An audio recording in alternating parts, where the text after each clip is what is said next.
Bueno, un delito básicamente es una conducta, que eso ya dice bastante porque hay otros hechos que no son conducta, el pensamiento, y por lo tanto no pueden ser objeto del delito, pero así circunscripto, el delito como conducta, que tiene que tener ciertas características, tiene que estar prohibida en la ley, tiene que estar definida legalmente.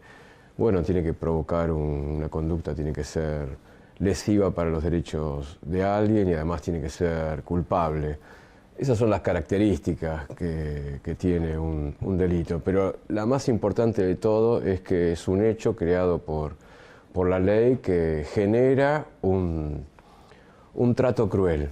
En la historia del derecho, en la historia también, que es la historia también de los últimos 5.000 años, del derecho en la forma que lo conocemos hoy, sobre todo el derecho penal, el delito se sanciona con un trato físico cruento. Es decir, la reacción frente al delito siempre es una reacción aflictiva, por eso hay que tener mucho cuidado para todos los operadores que trabajan en la organización, en la economía del castigo en una sociedad, en un gobierno, participan en el gobierno de la distribución del castigo. Hay que tener mucho cuidado porque bueno, es decir, se está jugando con fuego. El delito como creación justifica la intervención punitiva del Estado y por lo tanto, bueno, es un hecho cruento, es una organización del sufrimiento y por lo tanto nuestra tarea es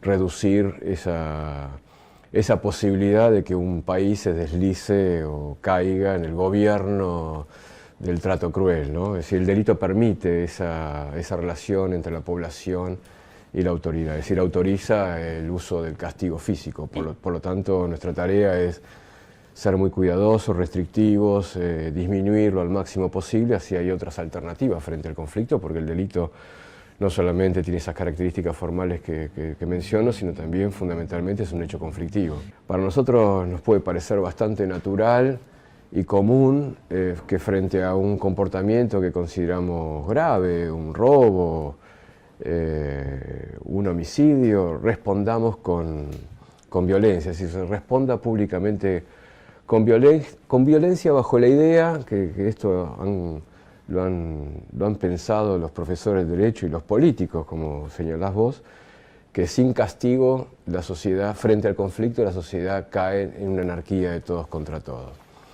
Bueno, esta es una visión bastante parcial, reducida. Los antropólogos señalan que sociedad humana hubo hace cientos de miles de años y solo en la última porción, es decir, en los últimos 5.000 años de historia humana, aparece el castigo como una solución frente al conflicto. Es decir, antes de la existencia del castigo existían otras en la sociedad humana, no como la conocemos nosotros, eran sociedades salvajes. Los antropólogos señalan y nos han explicado que bueno, durante muchísimos miles de años los conflictos se resolvían mediante la palabra, mediante la composición, mediante el arreglo. Es decir, la característica de esas sociedades eran sociedades más igualitarias. Es decir, una hipótesis que nosotros tenemos es que cuanto más igualdad social, más bienestar de la población, menos necesidad tiene el gobierno de administrar la vida humana mediante castigo. Ni ricos ni genocidas son los clientes habituales del sistema punitivo a lo largo desde que aparece la pena como una función política es decir, de gobernar, es decir, de que aparece el Estado. El proceso de selectividad es una característica es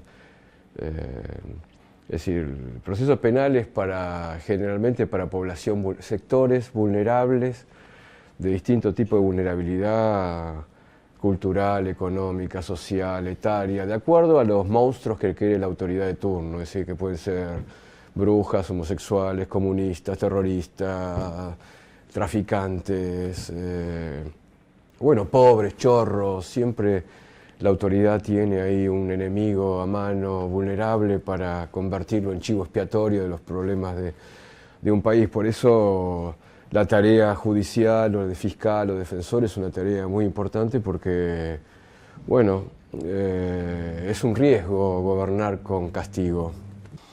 Los sistemas, por eso también hay que hacer reformas y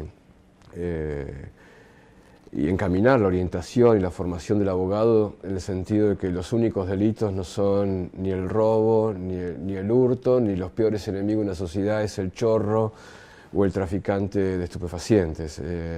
Los peores delitos son las grandes defraudaciones económicas promovidas bueno, por el sistema bancario nacional, internacional, desde el punto de vista económico, desde el punto de vista de agresiones físicas a la población, el genocidio. Pero para que te des una idea, el genocidio solo a partir de 1948 fue un delito, y un delito internacional, es decir, las grandes matanzas humanas solamente fueron incorporadas a la legislación internacional y por lo tanto a la legislación de un país hace 50 años y siempre fueron, desde el punto de vista de la conciencia universal, los delitos más graves de la historia. Bueno, hay que hacer un esfuerzo para llevar a los grandes crímenes económicos y los grandes crímenes contra la humanidad, llevarlos a bueno, procesar a sus autores, llevarlos a juicio y condenarlos es un gran trabajo. En la Argentina el genocidio llevó a llevar a los responsables o someter a los responsables a un juicio, debate público, bueno, llevó 3 décadas. Y las mismas dificultades existen frente a los responsables civiles del genocidio, que son los que se beneficiaron económicamente. Y lo mismo ocurre con los grandes crímenes bancarios, financieros.